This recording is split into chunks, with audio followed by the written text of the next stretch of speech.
Assalamualaikum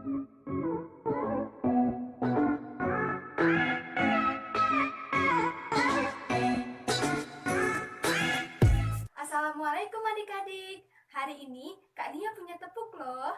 Ayo, siapa yang penasaran dengan tepuknya? Hari ini Kak Nia punya tepuk namanya tepuk burung. Siapa yang penasaran? Langsung saja kita mulai. 1, 2, 3. Tepuk burung, suaranya cuit-cuit. Punya sayap untuk terbang. Terbang tinggi ke sana ke sini. Dan suaranya tak terdengar lagi.